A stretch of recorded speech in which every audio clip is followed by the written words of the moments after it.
ብትገለብጡኝ ብትዘቀዝቁኝ ብትበለቅጡኝ ምን ብትሉኝ ምንም ብታደርጉኝ ከዓላማዬ እንዲች አስመልሱኝም። ጆከር እኔ አንተን አልፋታህም። 24 ሰዓት ሳይሞላ አስወጥቼሃለሁ ከሀገር። ዛሬ ፍርጥርጥ አድርጌ አሰማችኋለሁ። የደረሰኝን እንዳለ ቮይሶች በዚህ በቻናሌ አስገባላችኋለሁ።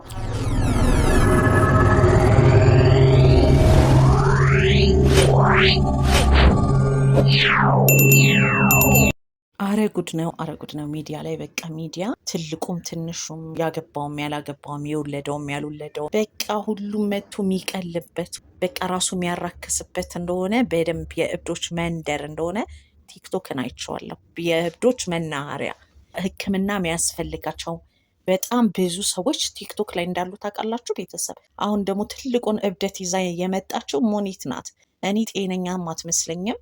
ሰው እንደረዳችሁ ክብር እንዳላት ደላልነቷን እየሰራች እኮ ብር ያላት አቅም ያላት ሰው ናት አይደል እንዴ? አሁን መቶ ቲክቶክ ላይ እንዲህ መዝረክረክና ፌመስ ለመሆን መጣጣር እኮ እኛ ፍምስናን ፌመስ መሆን የሚፈለገው ሰው ለምንድን ነው? ኢጎ ካልሆነ በስተቀር በቃ ሰው ልታይ ለማለት በቃ ፈጣሪውን ረስቷል። ያ ነገር ካልሆነ በስተቀረ ልታይነት ካልሆነ በስተቀር እኮ ብዙዎቻቸው እኮ ገንዘብ ያላቸው በደንብ መስራት የሚችሉ አቅም ያላቸው አቅም ስላላቸው ሰዎችን መተው ሰፖርት የሚያደርጉ ናቸው። መተው ቲክቶክ ላይ ለመፈመስ ሲዝረከረኩ ምናየው። አሁን እንደው ቤተሰብ ይሄ ከትልቅ ሰው ንግግር ይጠበቃል። እግሬን ብከፍተው ብበለቀጠው ብትበለቅጡኝ ብከፍቱ ሰው ምን ሆነ? እኔ እኮ ለዚህ ነው እብድ ነው የበዛው ቲክቶክ ላይ ያልኳችሁ። ቲክቶክ የእብድ መናኸሪያ ነው ያልኳችሁ ለዚህ ነው። ስንት ሰዎች መታከም አለባቸው። ቁርአን ያስፈልጋቸዋል።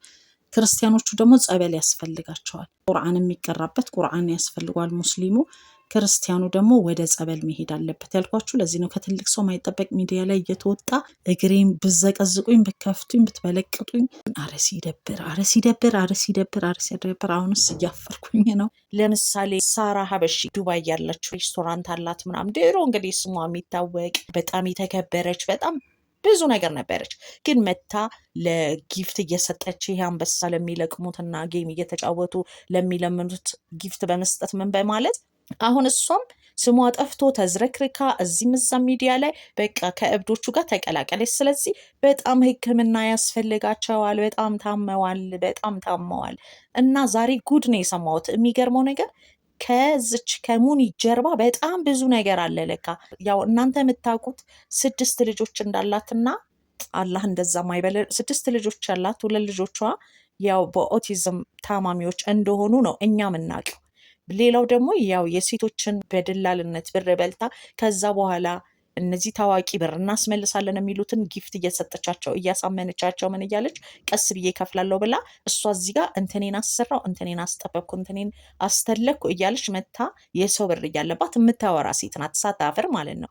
ሆኖም ግን ይህንን ልላችሁ የፈለጉት ከእሷ ጉድ በኋላ ደግሞ ማአት ነገር አለ። ከጆከር ጋር በምን ተገናኙ? ምንድን ነው እዚህ ያደረሳቸው? ትውውቃቸው ምን ነበረ የሚለውን ነገር ታሪክ ነው። እውነት ወይኔ በጣም ብዙ ታሪክ ነው። ሰው ለካ ከጀርባው ያለው ከጀርባው ጉዱን ደብቆ ነው እዚህ ጋር ሊታወቅ የሚፈልገው። ለካ ጉድ ሲኖርባቸው ነው እውቅናን የሚፈልጉት።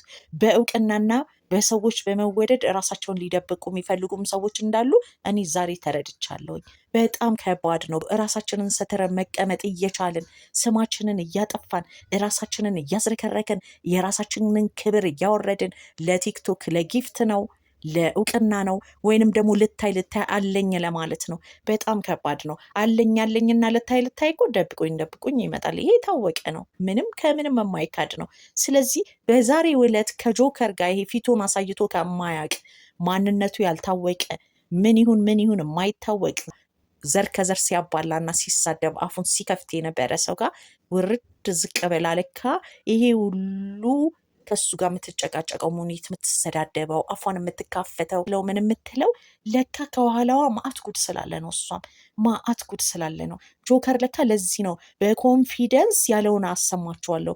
ምን ታመጫለሽ?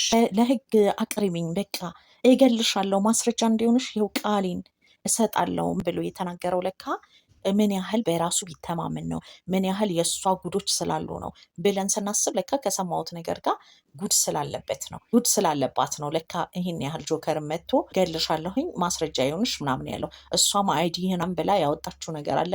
እውነት ይሁን ውሸት አናቅም፣ የት እንዳለ ማናቅም፣ የትም ይሁን አናቅም። ብቻ በአጠቃላይ እሷና እሱ ጋር ያለው ብዙ ሚስጥሮች አሉ። በጣም ብዙ የኢትዮጵያ ሕዝብ ገና ብዙ ያላወቀው ነገር ስላለ ነው ከተባለው ጋር እየተከተለ ሆ እያለን ከዚህም ጋር ሆ ከዛም ጋር ሆ ማለታችን አይቀርም። ስለዚህ ውድ ቤተሰቦቼ የራሳቸው ጉድ አለ። እኔ ደግሞ ዛሬ ፍርጥርጥ አድርጌ አሰማችኋለሁ። እንግዲህ የደረሰኝን እንዳለ ቮይሶች በዚህ በቻናሌ አስገባላችኋለሁ። እየገረመኝና እየተደነኩኝ ይህን ነገር ላቅርበው አላቅርበው፣ ተመልካቾች ላውጣው አላውጣው እያልኩኝ ነበረ። ሆኖም ግን መማር አለብን፣ ማወቅ አለብን። ሁላችንም ደግሞ ምን ያመጣሉ ቢታወቅ ባይታወቅ እና ከዱባይ የደረሰኝን እንዳለ የነሱን ጉድ በተለይ የሙኒትን ጉድ እንዳለ በአጠቃላይ ይዤላችሁ እመጣለሁኝ።